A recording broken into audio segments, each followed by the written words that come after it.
नमस्कार, मी पंडित गायकवाड आणि आपण पाहत आहात जय महाराष्ट्र, आपलं केबल नेटवर्कवरील आमचं हे न्यूज चॅनल ॲक्ट 20 न्यूज. आता पाहूयात शहरातील काही महत्त्वाच्या घडामोडी. जिल्ह्यातील सर्वच विधानसभा मतदारसंघामध्ये अनेकांनी आपला अर्ज भरला. सर्वात जास्त अर्ज हे औरंगाबाद पूर्व मतदारसंघातून आले. मात्र रिपब्लिकन पार्टी ऑफ इंडिया ए म्हणजे केंद्रातील राज्यमंत्री रामदास आठवले यांच्या पक्षाला महायुतीने एकही जागा सोडली नसल्याने त्यांचे नेते आणि कार्यकर्ते नाराज झाले आहेत. कालच्या पक्षाचे नेते बाबूराव कदम यांनी महायुतीच्या नेत्यांना इशारा देत प्रचारात कुठलेही काम न करण्याचं स्पष्ट केलं आहे.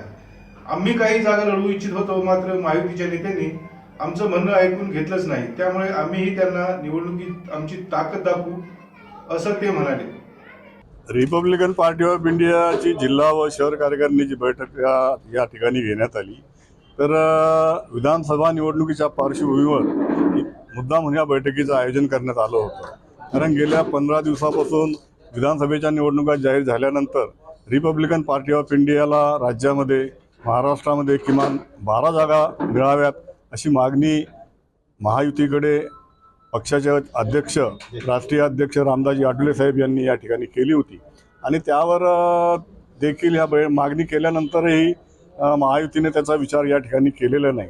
देवेंद्र फडणवीस यांच्याबरोबर 1-2 वेळा चर्चा झाली, इतर नेत्यांच्याबरोबर देखील या वेळेला चर्चा झाली, परंतु एकनाथ शिंदे असतील, देवेंद्र फडणवीस असतील, फक्त त्यांच्या जागा कशा वाटून घेता येतील, मला 100 जागा कशा मिळतील आणि आम्हाला 150 जागा लढवायच्यात, फक्त या घोषणा फक्त आम्ही पेपरमधून आणि मीडियाच्या माध्यमातून ऐकत होतो.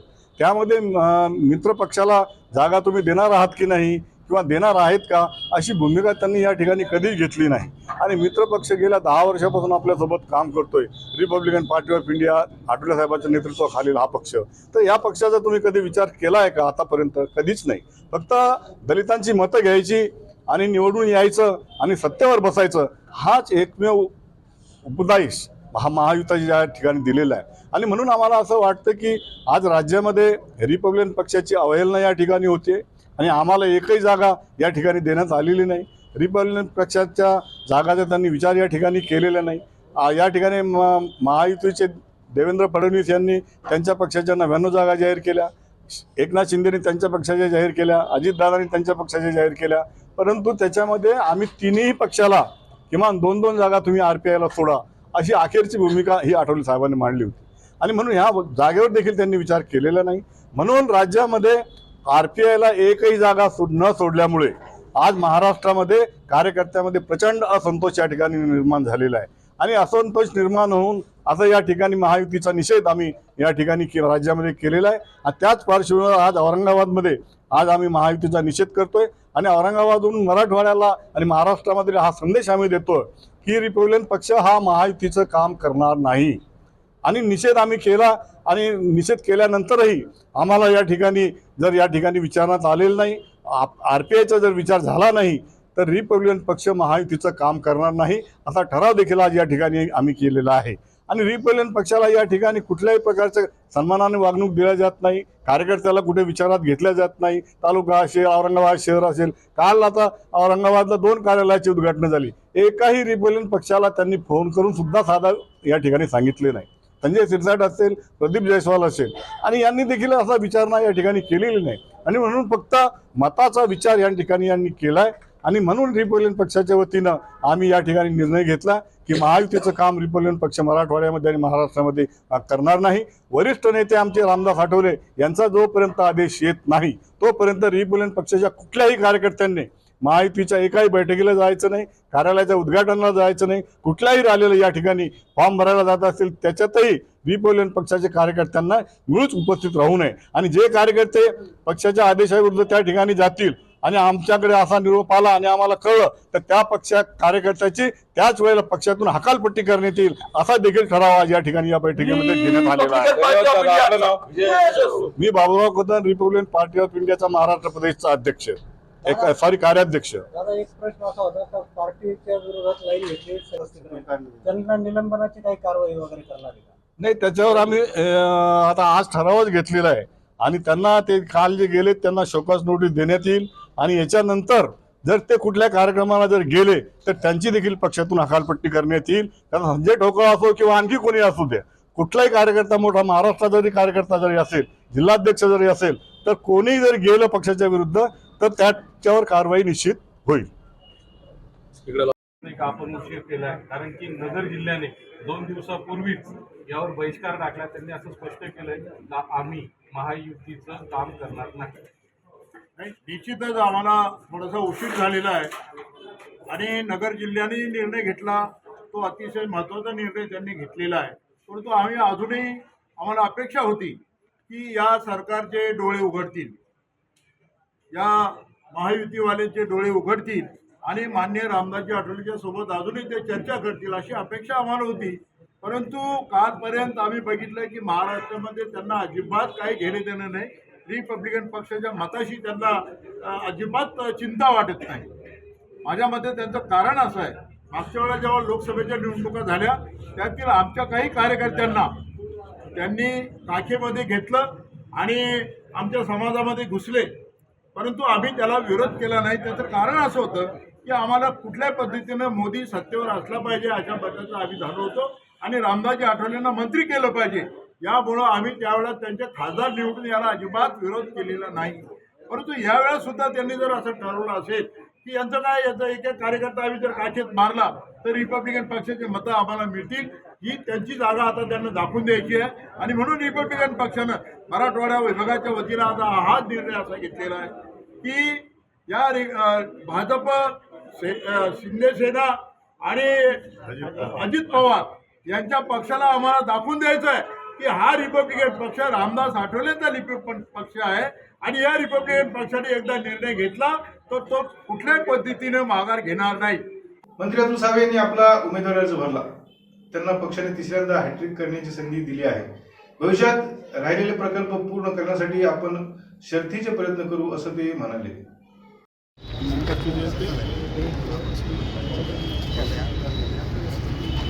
वो है इस शहर के लिए उद्योग लाना, और मुझे खुशी है कि 57,000 करोड़ के यूनिट 57,000 करोड़ के उद्योग इस DMIC में आ रहे, जिसके माध्यम से इस शहर का तो विकास होएगा ही, प्लस हमारे जो युवा पीढ़ी है उनको रोज़गार उपलब्ध होगा, उनको एम्प्लॉयमेंट उपलब्ध होंगे.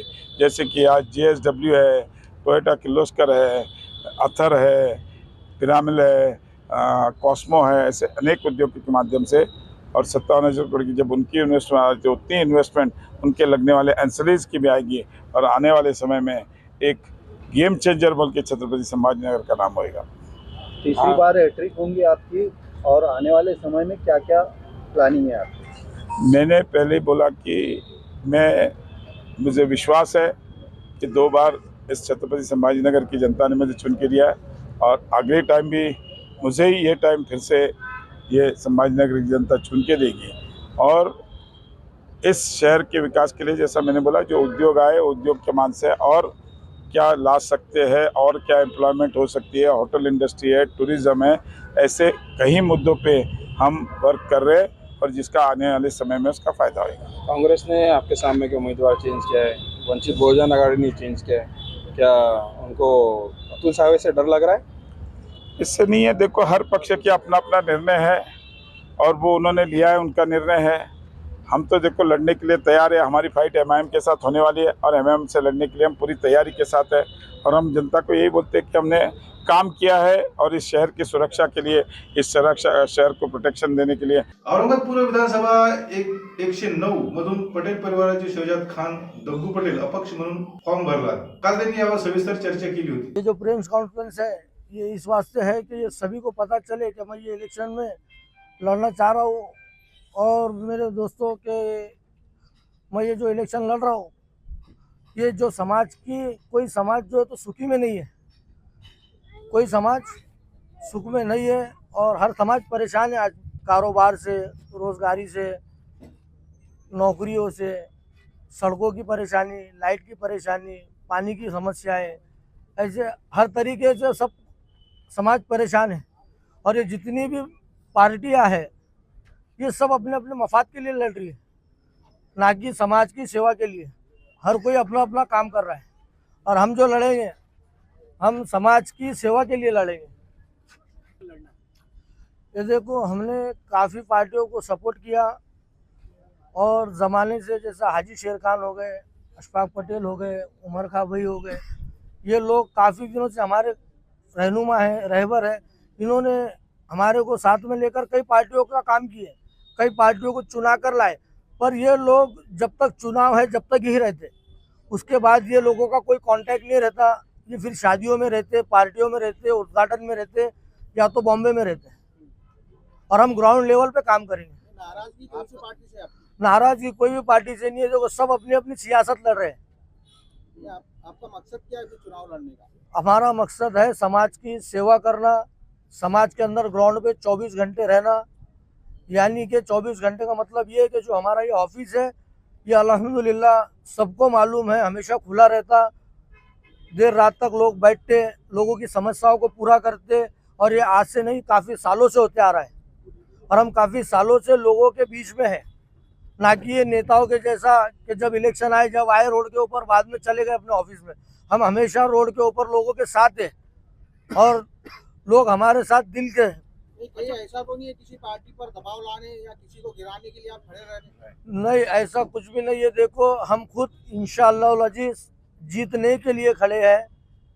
अल्हम्दुलिल्लाह मुझे उम्मीद है कि हर समाज का फर्द अपने को वोट करेगा, क्योंकि हर कोई चाहता नया चेहरा, नया बदल। और हर कोई चाहता कि कोई नौजवान जाए, है ना, कि अपने काम को, अपने शहर के विकास को आगे बढ़ाए। जैसे नगर सेवक के इलेक्शन भी आपने खुद ने अभी तक नहीं लड़ा है, हाँ। फर्स्ट टाइम डायरेक्ट एमएलए का टिकट कैसे भर रहे हैं? ये देखो, ये जो है, ये लोगों की रिक्वायरमेंट थी, मेरे नौजवान भाइयों की, और जो हमारी कबीला है उनकी, कि भाई आप लड़ो। कौन से बिरादरी से आते हैं आप? हम पटेल बिरादरी से आते हैं। अल्हम्दुलिल्लाह पटेल बिरादरी औरंगाबाद शहर में सभी को मालूम। कितने वोट है पटेल बिरादरी के इस मतदार संघ में? इस मतदार संघ में पटेल बिरादरी के 65,000 वोट है, अल्हम्दुलिल्लाह। और पटेल बिरादरी के, ऐसा नहीं कि पटेल बिरादरी, हम तो कौम के वास्ते लड़ रहे, समाज के वास्ते लड़ रहे। और हर बिरादरी का इंसान हमारे साथ है। अभी यहाँ हम सब है, जैसा शेख है, खान है, पठान है, पटेल है, सैयद है। पटेल बिरादरी हर पार्टी में दिखाई देती है? नहीं, इंशाल्लाह इस बार पूरे पटेल एक जगह आके अपना ताकत बताएंगे। रमजानी खान नहीं दिख रहे यहाँ पर? रमजानी खान जो है तो शादी में गए, और उनके साथ हमारे दादा गए हुए हैं। कौन से आज तक आपने क्या क्या काम किए, जरा जनता के सामने रखें, जिसके बलबूते पर आज जो है तो आप इलेक्शन में खड़े हैं? हमने जो काम किए सिर्फ इखलास में किए, अल्लाह के लिए किए। मोहल्ले में, शहर के अंदर, नारेगांव, मिसरवाड़ी, बाकी इधर किरारपुरा, कई सारे काम किए। अभी हमारे इधर बहुत से मसले होते हैं ये रोड के ऊपर, हम उसको हैंडल करते अल्हम्दुलिल्लाह, और पूरा फेस करते। इससे पहले आप एमआईएम में सपोर्ट करे थे आप बिरादरी ने, हाँ। कहीं ना कहीं नाराजगी की वजह से तो नहीं आप ये फॉर्म भरे? नहीं, कोई नाराजगी नहीं। देखो, सबको अपना अपना अधिकार है। मेरी राय तो ऐसी थी कि इम्तियाज साहब ने यहाँ से लड़ने की वजह, जो कौम का हमारे नबी के शान में गुस्ताखी कर रहा, जैसे कि नीतीश राणे, इम्तियाज साहब ने, वो बड़ी शख्सियत है, मानी जानी शख्सियत है, खासदार रह चुके, आमदार रह चुके। इन्होंने नीतीश राणे को जाके पलटी मारना था, इसको मैदान में पलटा देना था, इसको चित करना था, तो वो इधर ही लड़ रहे। पूर्व मतदारसंघामधून BR पाटील सरोदे यांनी आपला उमेदवारी अर्ज दाखल केला आहे. ते दैनिक छत्रपती संभाजीनगरचे संपादक आणि सामाजिक कार्यकर्ते आहेत. ह्या वार्डामध्ये सर गेल्या 5 वर्षापासून जे आमदार आहेत यांनी फक्त पाण्याची लोकांना आश्वासन दिले, परंतु आज लोक पाणी विना जगतात त्या ठिकाणी.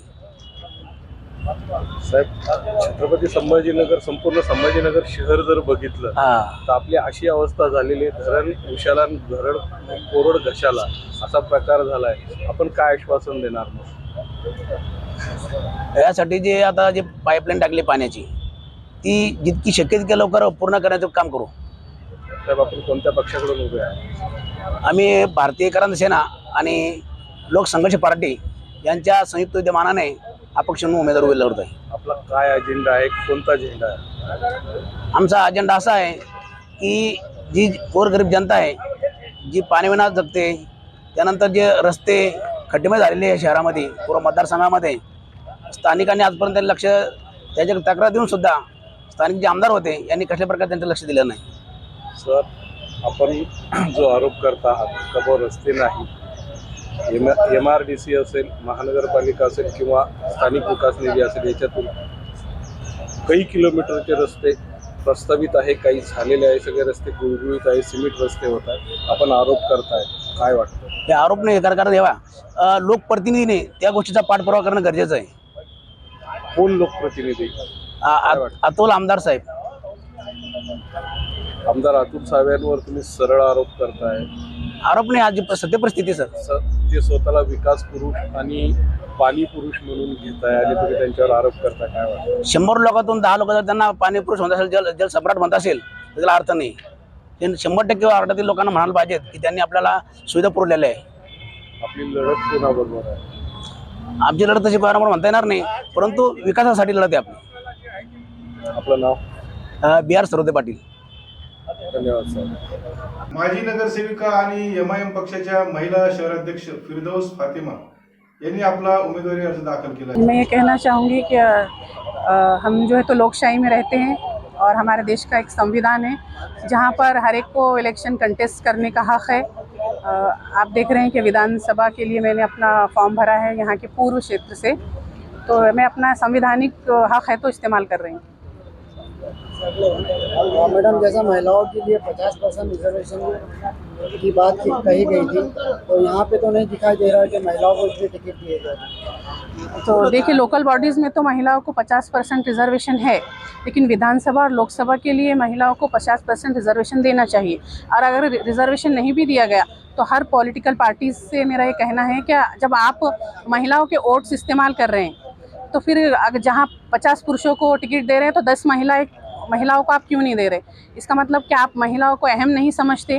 क्या महिलाएं देश का हिस्सा नहीं है? आज यहाँ पर महिलाएं आधी आबादी में मौजूद है और पुरुषों के कंधे को कंधा लगाकर आज महिलाएं काम कर रही है। तो जब महिलाएं अपना वजूद दिखा रही है तो फिर पॉलिटिकल पार्टीज़ को भी सोचना चाहिए और हर पार्टी ने महिलाओं को टिकट देना चाहिए। आप AIMIM के प्रेसिडेंट रह चुके हैं, शहर प्रेसिडेंट, उसके खिलाफ आप बगावत कर रहे हो, कैसा देखा जाता है? अभी आज की तारीख में मैंने बगावत नहीं की है, मैंने अपना फॉर्म सबमिट किया है। वो बाकी क्या होगा, कल क्या होगा, तो वो कल पता चलेगा। आपकी लड़त किसके साथ है? मेरी लड़त किसी के साथ नहीं है, ना मैं किसी के खिलाफ खड़ी हूँ, ना मुझे खड़ा किया गया है। मैं खुद अपना स्टैंड ले रही हूँ। मेरे अपने पूर्व मतदार संघ के महिलाएं मेरे पास आई थी और उनका ये कहना है कि जिस तरह पुरुष से बात नहीं हो सकती, महिला से हम खुल के बात कर सकते हैं, अपने मसाइल एक महिला को हम बता सकते हैं, तो एक महिला के पास हम डायरेक्ट आकर खुले दिल से बात कर सकते हैं। तो कुछ महिलाओं के ग्रुप्स मेरे पास आए थे। मेरे पास है तो पढ़े लिखे डॉक्टर्स का भी ग्रुप है, इंजीनियर्स महिलाओं का भी ग्रुप है। तो इन सब की ये राय है, क्या मुझे कंटेस्ट करना चाहिए, तो मैंने यहाँ पर पहल किया आज। अभय शिंदे यांचा पूर्व विधानसभा मतदारसंघातून अपक्ष फॉर्म दाखल केला असून समाजाचा आर्थिक विकास महामंडळ न दिल्यामुळे भावसार समाज नाराज असल्याची भावना असल्याचे राजपूत समाजातर्फे त्यांना पाठिंबा जाहीर करण्यात आला आहे। सर्वप्रथम मी सर्व नागरिकांना एक माझं आव्हान आहे की सर्व नागरिकांना हे आव्हान आहे, एक सर्वसामान्य कार्यकर्ता जो 15-20 वर्षापासून समाजाचं काम करतो, समाजासाठी निस्वार्थपणे काम करतो, अशांना मला समाजाने तसं मला पाठिंबा समाजाचा जो आला आणि त्यांनी मला सांगितलं, मला सगळ्या समाजाचा पाठिंबा आला आणि त्यांनी मला सांगितलं की तुम्ही उमेदवारी अर्ज दाखल करा पूर्वमधून। तर त्यामुळे तो एक महत्त्वाचं कारण झालं। त्याचप्रमाणे भावसार समाजाला आजपर्यंत ज्या शासकीय योजना असेल, शासनीय महामंडळ असेल, त्या महामंडळाचं फक्त गाजर इथे दिलं गेलं व ते गाजर दिल्यामुळे समाज हा कुठेतरी दुधना अवस्थेत आहे आणि समाजाची आर्थिक सामाजिक जी प्रगती आहे गोरगरीब समाजाची, तर ती कुठे झाली नाही, दिसली नाही।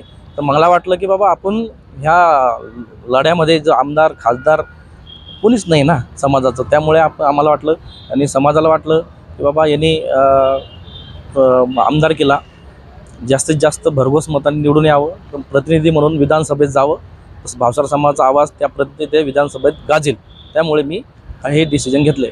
साहेब, आपली लढाई कोणाबरोबर? नाही, आमची लढाई कोणाबरोबर नाही, आमची लढाई फक्त माझ्या स्वतःबरोबर, माझी लढाई स्वतःबरोबरच लढाई आहे, आम्हाला कोणाचा विषय नाही आहे आणि समाजाचे जे प्रश्न आहे त्या समाजाच्या प्रश्नासाठी मी लढणार। समाज आपल्या बरोबर आहे? हो, समाज आहे बरोबर। Orion city care super specialist हॉस्पिटलच्या वतीनं मेंदू रोग विभागाने आतापर्यंत 300 पेक्षा अधिक शस्त्रक्रिया करून रुग्णांना बरे केले आहे। एका पत्रकार परिषदेत डॉक्टर पांडुरंग वट्टमवार यांनी ही माहिती दिली। 29 ऑक्टोबर हा जागतिक पक्षघात दिन म्हणून साजरा केला जातो. हा दिवस साजरा करण्यामागचं कारण म्हणजे या आजाराबद्दल जास्तीत जास्त माहिती लोकांपर्यंत पोहोचून त्याविषयीची जागरूकता निर्माण होणे हे आहे, जेणेकरून कुठल्याही व्यक्तीला स्ट्रोकचा अटॅक आला तर त्या व्यक्तीला ताबडतोब उपचार मिळावेत आणि त्यांचा आजार लवकरात लवकर बरा होऊन तो पूर्ववत होण्यास मदत होईल. इंडियन स्ट्रोक असोसिएशनद्वारा जनजागृती करण्यासाठी बऱ्याच पद्धतीने पावले उचलल्या जात आहे, ज्यामध्ये त्यांचे ब्रीदवाक्य आहे टीच वन टीच वन, म्हणजे प्रत्येक माणूस ज्याने स्ट्रोक अनुभवला किंवा जवळून पाहिला आहे त्याने दुसऱ्या व्यक्तीला शिकवणे अथवा जनजागृती करणे, असंही डॉक्टर विट्टमवार म्हणाले. आणि हा वर्ल्ड स्ट्रोक डेचं साजरा करण्याचं मेन उद्दिष्ट असतं की स्ट्रोक ह्या आजाराबद्दल जास्तीत जास्त लोकांपर्यंत ही माहिती पोचावी, जनजागरूकता व्हावी, त्याचे लक्षणं काय आहे, त्याचे कारणं काय आहे, त्याची ट्रीटमेंट पद्धती काय आहे, ह्या आजारापासून लांब राहण्यासाठी वाचण्यासाठी त्याला काय जीवनशैली अवलंबून घेणे गरजेचं आहे, ह्याबद्दल माहिती जास्तीत जास्त लोकांपर्यंत पोचावी हे एक उद्दिष्ट आहे. आणि तसेच मागच्या 5 वर्षामध्ये Orion city care super speciality हॉस्पिटलमध्ये आम्ही अशा स्ट्रोकच्या रुग्णांना जवळपास 300हून अधिक थ्रोम्बोलायसिस सक्सेसफुली पार पाडलेले आहेत आणि 700हून अधिक मेंदूच्या रक्तवाहिनीच्या शस्त्रक्रिया केलेल्या आहेत, जे मला की वाटतं की मराठवाड्यामधील एकमेव आणि अग्रगण्य हॉस्पिटल आहे जिथे जास्तीत जास्त रुग्णांना ह्या ट्रीटमेंट पद्धतीचा फायदा होतोय. सर, याची लक्षणे काय असतात? ह्या आजाराची मेन लक्षणं म्हणजे अचानक येतात, अचानक चेहरा वाकडा होणे, अचानक हाताची पायाची शक्ती कमी होणे, अचानक बोलताना त्रास होणे किंवा वाचा जाणे, अचानक तीव्र डोकेदुखी येणे, बेशुद्ध अवस्था येणे, चक्कर येणे किंवा चालताना तोल जाणे हे स्ट्रोकची लक्षणं असू शकतात. कशामुळे हे स्ट्रोकचे मेन कारण जे म्हणजे वय, जास्त वय असेल 50-60 नंतर ह्याचं प्रमाण जास्त आहे, उच्च रक्तदाब म्हणजेच BP, मधुमेह म्हणजेच ब्लड शुगर, स्थूलपणा म्हणजेच ओबेसिटी, व्यायामाचा अभाव, उच्च रक्तातली वाढलेली चरबी आणि आपली बदललेली जीवनशैलीमध्ये आहार सुद्धा आहे आणि आपल्या आयुष्यामधला असलेला ताणतणाव, ह्या सगळ्या गोष्टी हे रिस्क फॅक्टर्स आहेत स्ट्रोकचे. सर, काय काळजी घ्यायला पाहिजे? सगळ्यात महत्वाची काळजी म्हणजे ह्या आजारापासून आपण कसं लांब राहू शकतो, स्ट्रोक कसा टाळू शकतो.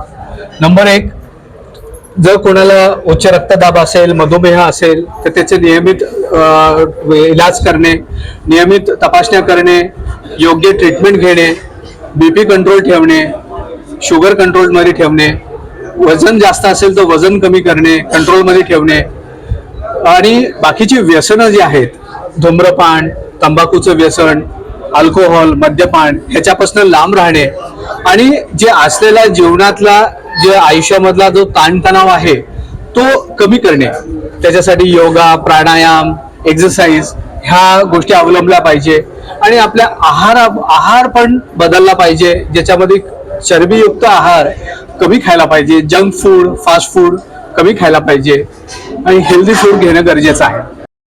टीच वन हे ब्रीदवाक्य घेऊन इंडियन स्ट्रोक असोसिएशन जनजागृती करत आहे. हे आता सुरू झालेली आहे 1 वर्षापूर्वी.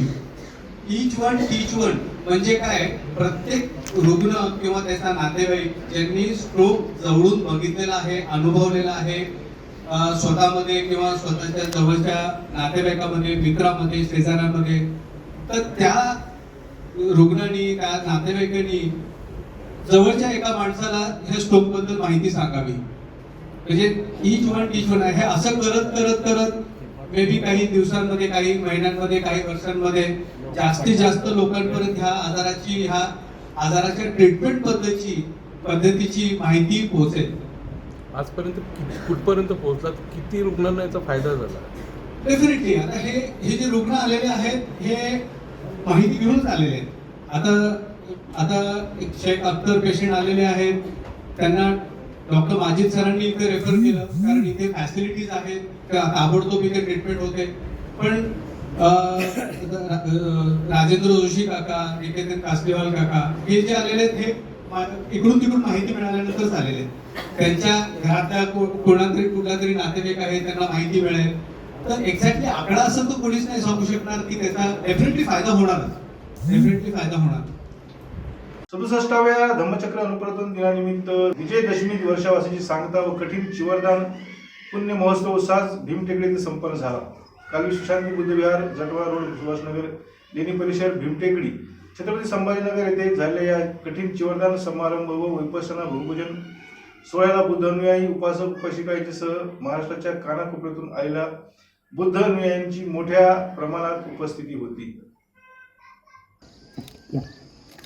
या ठिकाणी प्रमुख अतिथी तथागत भगवान गौतम बुद्ध आणि बाबासाहेब आंबेडकर यांची पूजा करत तथागत भगवान गौतम बुद्धांचा, तथागत भगवान गौतम बुद्धांचा, डॉक्टर बाबासाहेब आंबेडकरांचा, डॉक्टर बाबासाहेब आंबेडकरांचा. साधू साधू साधू साधू साधू साधू. सर्वांनी जोरदार टाळ्या वाजवायच्या. वंदने माताजी, धन्यवाद, जय भीम. अरे आम्ही आहोत सोबत. सर्वांनी जोरदार टाळ्या वाजवायच्या. जोरदार टाळ्या वाजवून यांचं स्वागत केलं आणि सगळं स्वागताच्या वेळेला तुमच्या टाळ्यांचा आवाज असला पाहिजे. कार्यक्रम काहीतरी सुरू आहे आणि तुमच्या जिवंतपणाचं लक्षण ते यात दिसून असलं पाहिजे. यानंतर सूर्यवंशी मॅडम या ठिकाणी आले आहेत. मी शिलाबाई आंबोर यांना अशी विनंती करतो, आपण सूर्यवंशी मॅडमचं स्वागत करण्यासाठी मंचावर यावं.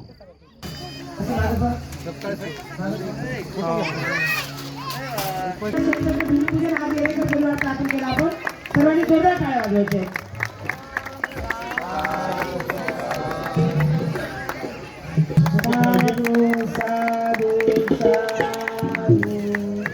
आणखी एक उद्घाटन या ठिकाणी होत आहे. जोरदार टाळ्या झाल्या पाहिजे मंडळी. त्या वाटे अतिशय अप्रतिम असं सुंदर डॉक्टर बी आर आंबेडकर भिक्खू संघ यांच्यासाठी हा त्याचबरोबर वृत्त भिक्खू भिक्खुनी संघ यांचे निवासस्थानाचं उद्घाटन आपण या ठिकाणी केलं. सर्वांनी जोरदार टाळ्या वाजवायच्या.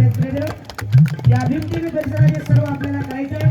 समाजाला याबरोबरच आजचं हे बातमीपत्र इथे संपलं. पुन्हा भेटूया आमच्या पुढील बातम्यांच्या वेळी. तोपर्यंत पाहत रहा ॲक्ट 20 न्यूज. नमस्कार.